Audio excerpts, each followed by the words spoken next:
Désespérés et désemparés, les cadres et agents de la fondation Marie-Antoinette Mobutu sont descendus au bureau de la ministre des Affaires sociales, Action humanitaire et Solidarité nationale déposer leurs doléances à la ministre Aziza Mounana.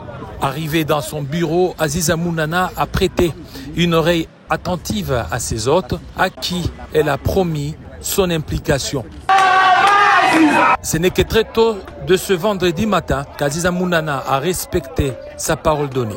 Descendu sur place, c'est un bâtiment totalement démoli que la ministre des Affaires sociales, Action humanitaire et Solidarité nationale, Aziza Mounana, découvre. Des agents et cadres sous la route empêchés d'accéder à leur lieu de travail.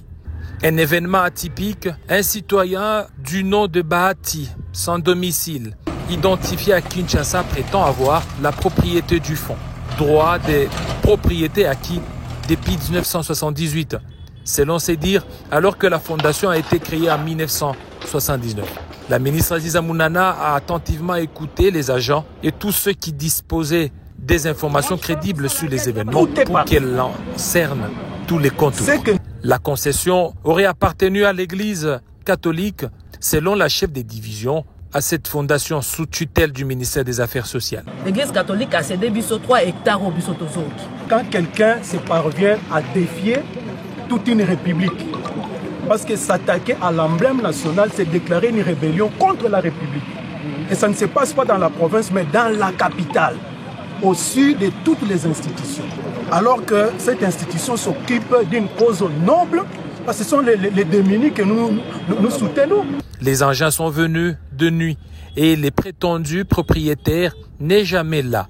Le procès est pendant au tribunal des grandes instances de Kalamou sans aucun jugement. Les gars a descendu un bâtiment public emportant tous les mobiliers et vandalisant tous les dossiers. En tout cas, maman, tu as dit hier, l'élo, l'élo peut ailler. À ça, constant. Donc, à ça, maman, maman,